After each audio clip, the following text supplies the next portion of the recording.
کہیں ہنگامہ نہ ہو جائے، کہیں انقلاب کی آواز بلند نہ ہو جائے، اس کو روکنے کے لیے کیا کرنا چاہیے؟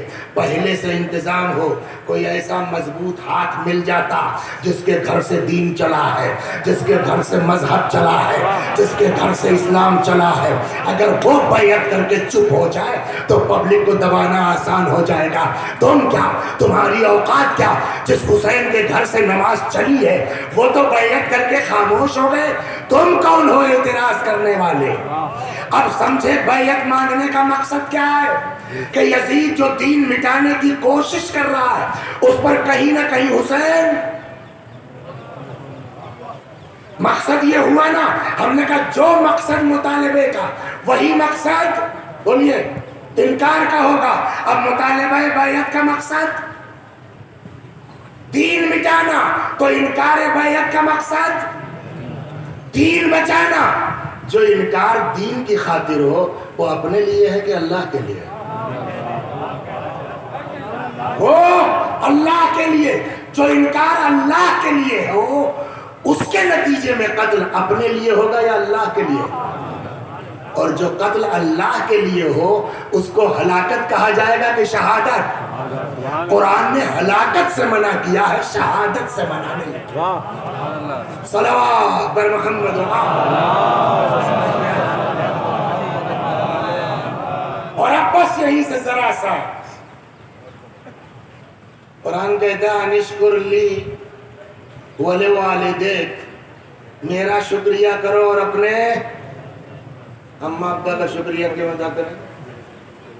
قضا انہوں نے پالا تم کو، کہ رب تو تو ہے، کہ بے شک میں رب ہوں مگر میں نے اپنا کام ان کے ذریعے لیا، تو جو میرا کام کرے گا پہلے اس کا شکریہ ادا کرو۔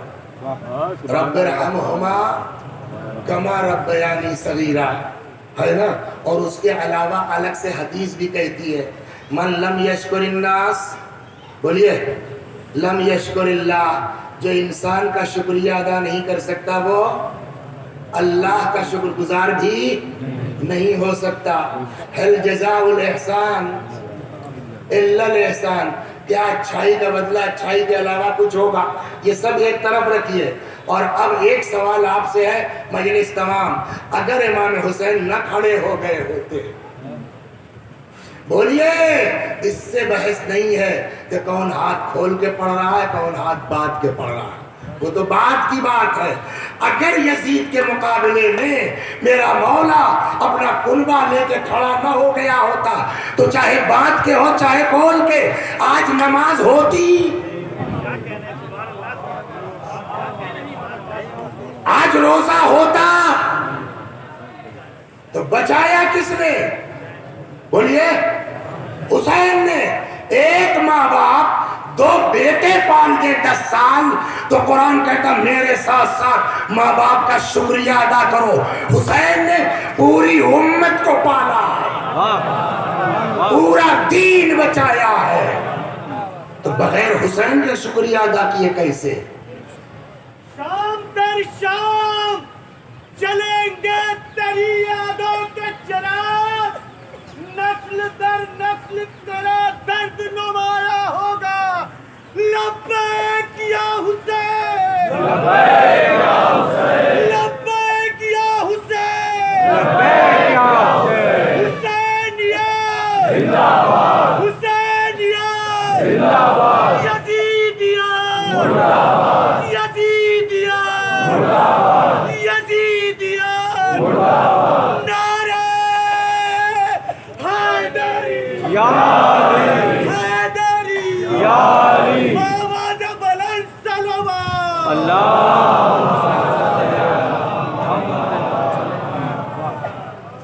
اور اسلام کیا؟ سوتیلی ماں سے نکاح اسلام ہی نہیں کسی مذہب میں جائز نہیں ہے نا، تو اس کا مطلب امام حسین نے اسلام نہیں انسانیت پر احسان کیا ہے، حسین نے مانوتا بچائی ہے، توجہ فرما رہے ہیں۔ لہذا ہر کام سے پہلے حسین کا شکریہ ادا کرو۔ کہاں سے آ رہے ہو؟ کہ مسجد گئے تھے، کاہے کے لیے؟ نماز پڑھنے گئے تھے، اور کاہے کے لیے؟ پڑھ لی جی پتا ہے کس نے بچا کے دیے؟ کہا حسین نے، اور کس نے؟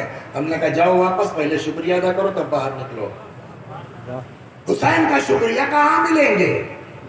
کب ملے نہ ملے ویسے ہی جیسے ہی نماز ختم ہو کھڑے ہو جاؤ، کربلا کا رخ کرو، آواز دو السلام علیک یا ابا عبداللہ۔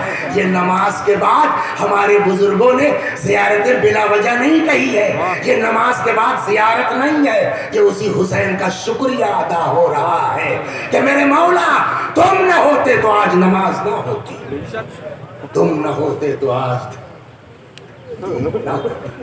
ہاں اسی لیے جن لوگوں نے سمجھا ہے کہ میرے بلا وجہ روایتیں تھوڑی ہیں کہ ایک مکھی کے پر کے برابر اگر حسین کے غم میں آنسو نکل آئے جنت، بھیا روایتوں پر تعجب مت کرو، حسین کے برداشت پر تعجب کرو، حسین کے صبر پر تعجب کرو۔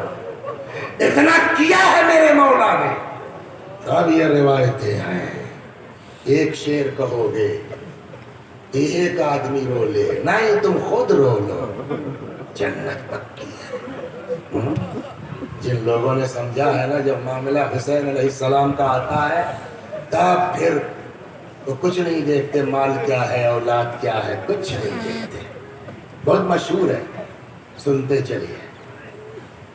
بقرعید کا مہینہ آ گیا، کہتے ہیں کیسے کیسے ایسے ویسے ہو گئے، ہاں ایسے ویسے کیسے کیسے ہو گئے، حالات بگڑتے ہیں۔ یا اللہ دولت کے بعد غربت مت دینا کسی کو۔ 22 تاریخ آ گئی، 25 آ گئی، 28 آ گئی، چیخ پڑا، بیوی دوڑ کے آئی، کیا بات ہے رو کیوں پڑے؟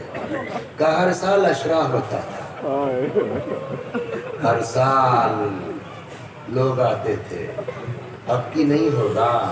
کیوں؟ کہ پیسہ کہاں ہے؟ پیسہ لگے گا نا ہر چیز کے پیسے۔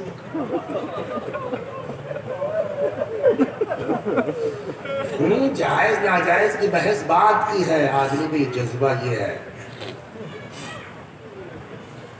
کہ کیوں نہیں ہو سکتا؟ کہ اب تو کچھ بیچنے کو بھی نہیں بچا ہے۔ کہ کون کہتا نہیں بچا؟ کیا ہے؟ کہ یہ اپنا جوان بیٹا جو سمجھتے ہیں کہ حسین نے کیا کیا ہے نا، ان کے لیے اس کی کوئی اوقات ہی نہیں ہے۔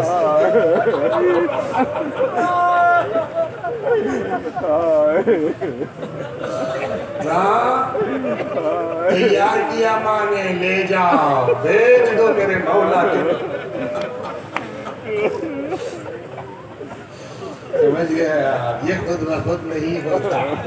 جب اپنے اندر کچھ عشق حسین محسوس کرو نا تو 2 رکعت نماز پڑھ لیجیے، کم از کم ایک سجدہ شکر ادا کر دیجیے، اس لیے کہ روایت کہتی ہے کہ مومن کے دل میں اللہ یہ حرارت ڈالتا ہے جو کبھی سرد نہیں ہو سکتی۔ گیا بیچارہ، دن بھر کھڑا رہا، کوئی جو ہے وہ آدمی ملا نہیں خرید دیتا، اندر اندر شاید خوش ہوا ہو کہ چلو یار ابھی تو چاند پرسوں ہوگا، پہلی پرسوں ہوگی، ایک بار اور اماں دیکھ لیں گے۔ پلٹ رہا تھا تب تک کوئی آیا، کیا بات ہے بھیا کہاں؟ غلام بیچنے آئے تھے صاحب، نہیں ملا، کوئی جا رہے ہیں، کتنے کا؟ کہ جو دے دو، خرچ دوست برائے آدمی گوشت، جو دے دو۔ ایک تھیلی نکالی، اتنے میں چل جائے گا، کہا صاحب ٹھیک، اچھا لو ایک اور لے۔ اب وقت آیا کہ باپ بیٹے سے جدا ہو جائے، باپ نے بیٹے کی پیشانی چومی، میرے لال جاؤ جاؤ۔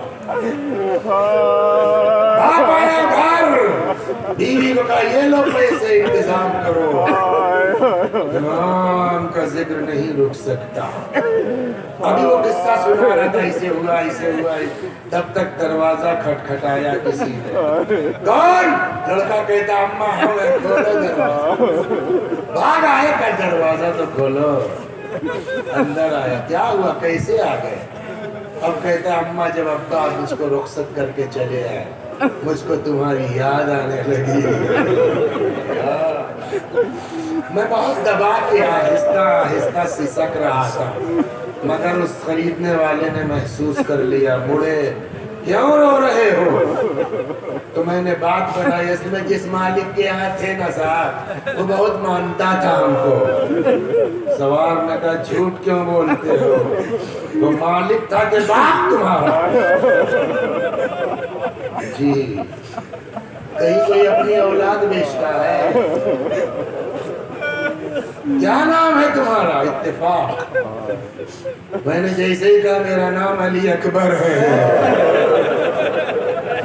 سوار نے گردن جھکا۔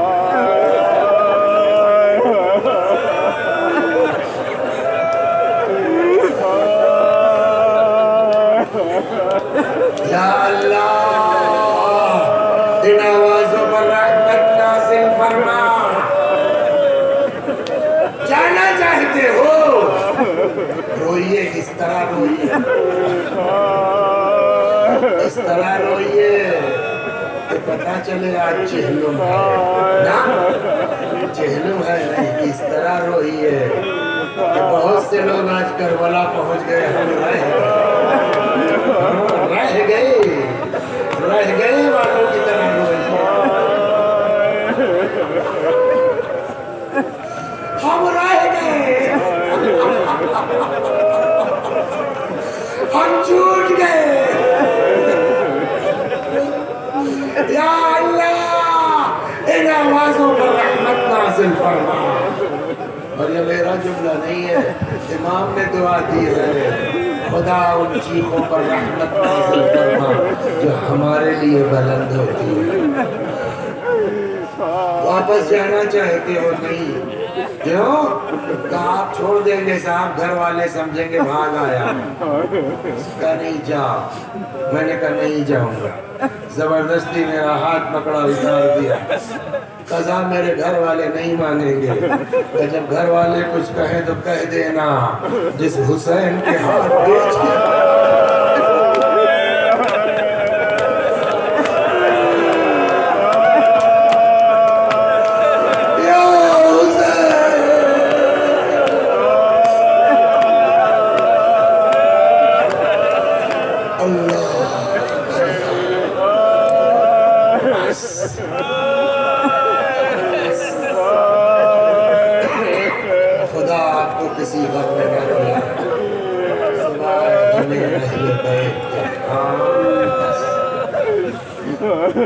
ایک ہفتے کی مجلس ہوئی شام میں، اب قافلہ چل پڑا۔ صبح میں نے جو لوگ مجلس میں تھے ان کو سنایا کہ جب یہ قافلہ آیا تھا تو شام کی عورتیں تماشا دیکھتے ہیں، لیکن اب ایک ہفتے کی مجلس کر کے جب یہ قافلہ پلٹ رہا ہے تو عباس کہتے ہیں کہ یہی شام کی عورتیں پھر نکلی ہیں گھر سے تماشا دیکھنے نہیں، رخصت کرنے کے لیے۔ بعض تو یہاں تک لکھتے ہیں کہ ایک عورت ایسی نہیں تھی اس میں جس کے جسم میں سیاہ، جس پہ سیاہ لباس نہ رہا ہو۔ بقول کسی فارسی شاعر یہ کہتا شام غرق عیش و عشرت بود در وقت ورود، وقت رفتن شام رو شام غریبان کرد و رفت۔ چل پڑے۔ امام زین العابدین سلام اللہ علیہ فرماتے ہیں چلتے چلتے یہ قافلہ ایسی جگہ پہنچا جہاں دو راستے تھے، ایک سیدھا مدینہ جاتا تھا، ایک بولیے کربلا ہوتا ہوا جاتا تھا۔ مگر ایک چیز اور یاد دلا دیں، کچھ ایسی عورتیں بھی ہیں جن کے گود میں بچے ہیں، جن کے 3-3 4-4 سال کی بچیاں ہیں، شاید کوئی ایسی بھی ماں ہو جس نے اولاد کا داغ دیکھا۔ آگے آگے قافلہ ہے، پیچھے پیچھے شام کی عورتیں ہیں۔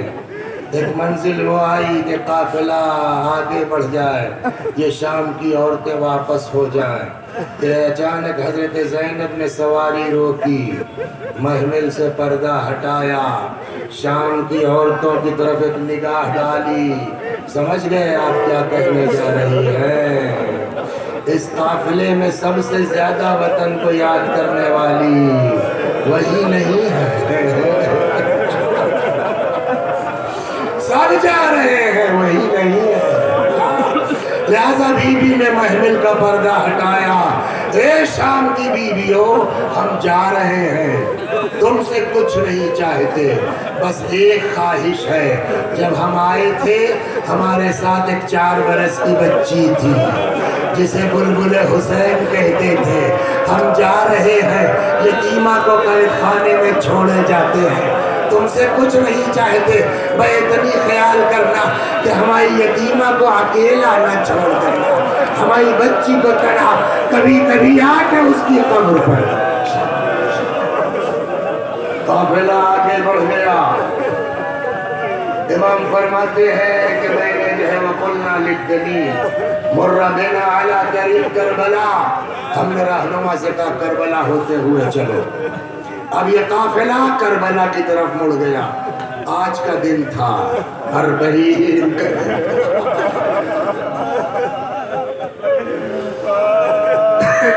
پیغمبر کے بزرگ صحابی جابر بن عبداللہ انصاری، اتفاق سے وہ بھی ایک ہی دن یہ دونوں پہنچ گئے، قافلہ بھی۔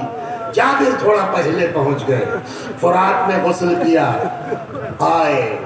جناب جابر زندہ ہیں مگر عمر میں امام حسین سے بڑے تھے، آئے سلام کیا، اپنے آپ کو قبر امام پہ گرا دیا، کہتے ہیں حسین میں بچپنے سے جانتا ہوں، اے حسین کبھی ایسا نہیں ہوا میرے حسین کہ میں نے آپ کو سلام کیا ہو جواب نہ سنا، اے حسین کیا ہو گیا؟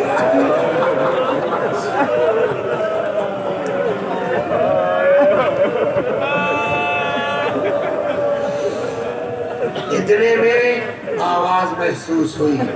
پرانے زمانے میں جانوروں کے گلے میں گھنٹیاں باندھ دی جاتی تھی کہ چلے تو آواز کرے تاکہ کیڑے مکوڑے سائڈ ہو جائیں، تو اب قافلہ تھوڑا آواز زیادہ تھی، جابر نے محسوس کیا، غلام سے کہنے لگے ذرا بتا کر یہ کیسی آواز ہے، کوئی قافلہ ہے کیا؟ اگر ابن زیاد کا قافلہ ہوگا تو کہیں چھپ لیا جائے، اور اگر تو نے یہ خبر سنا دی کہ میرا مولا چھوٹ کے آ رہا ہے تو میں تجھ کو آزاد کر دوں گا۔ تھوڑی دیر میں وہ نوکر آتا ہے، کہتا ہے جابر امام سجاد اپنی بہنوں اور پھوپھیوں کے ساتھ آ رہے ہیں۔ ہاں سوشل میڈیا کا زمانہ ہے نا، فیس بک پر آج تک بہت دیکھا ہوگا آپ نے نا، واٹس ایپ پہ بہت دیکھا ہوگا، دنیا بھر سے کربلا زائر پہنچتے ہیں، کوئی ان کے جوتے پہ پالش کر رہا ہے،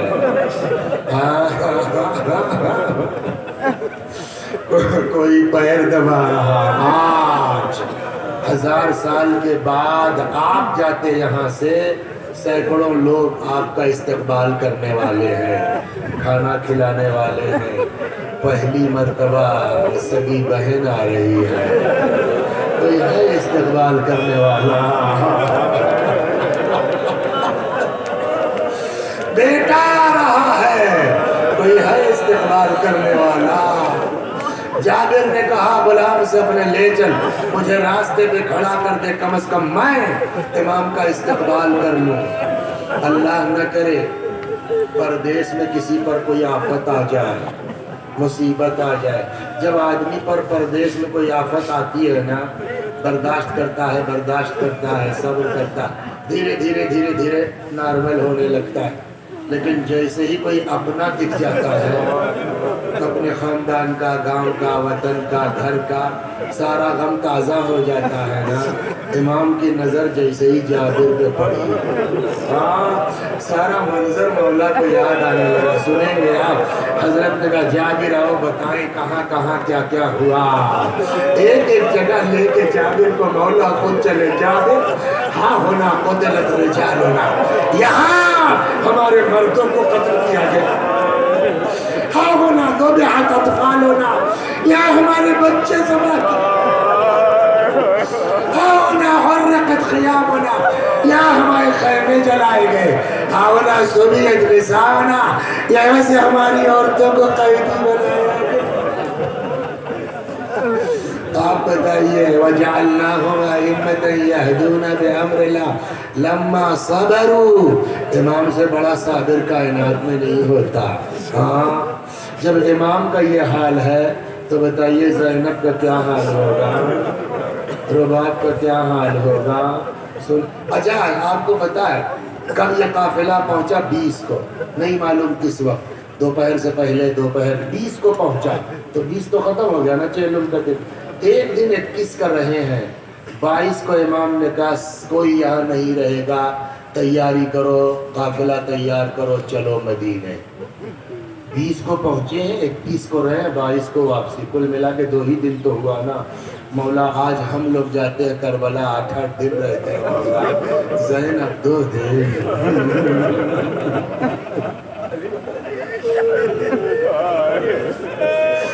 رباب 2 دن.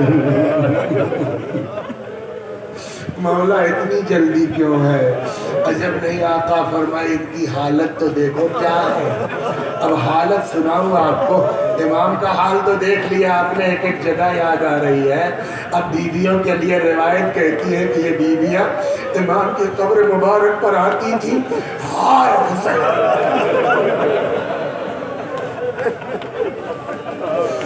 چیخ مارتی تھی، قبر امام پہ گرا دیتی تھی. جب نہیں امام جو دیکھ رہے ہیں ان کی حالت، اگر ان کو اسی طرح چھوڑ دیا گیا تو روتے روتے مر جائیں گی. لہذا 22 سفر کو امام نے کہا کوئی نہیں رہے گا، چلو. بس آخری بات 1 منٹ شاید، قافلہ تیار ہو گیا. زینب کے ذمے کیا ہے نا. بیوی نے دیکھا ہاں سب آ گیا. ایک نہیں ہے. سمجھ گئی کہاں؟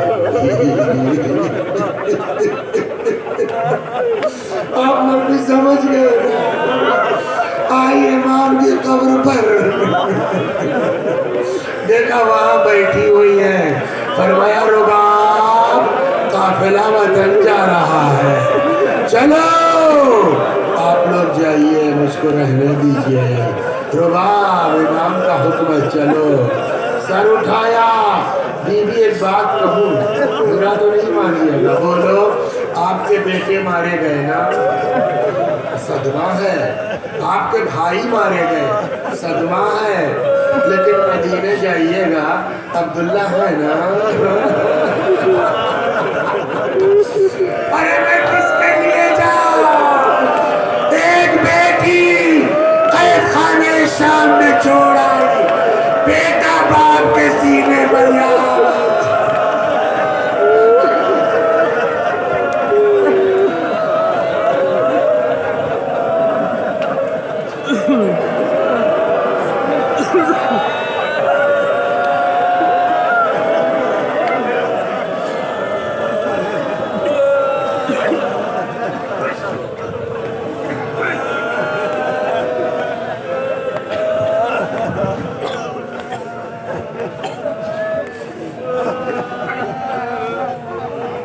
جزاکم اللہ خیر الجزا.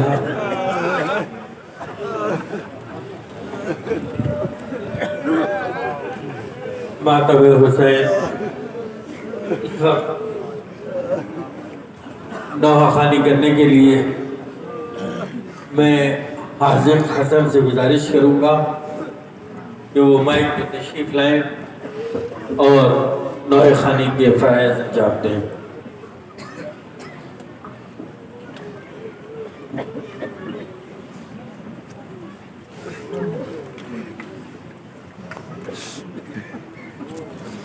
یا حسین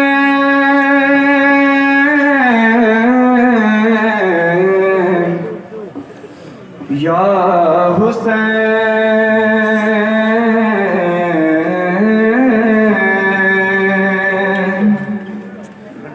یا حسین یا حسین یا حسین یا حسین یا حسین یا حسین یا حسین یا حسین یا حسین یا حسین یا حسین یا حسین یا حسین. جواب دے سبھی حضرات. یا حسین یا حسین یا حسین یا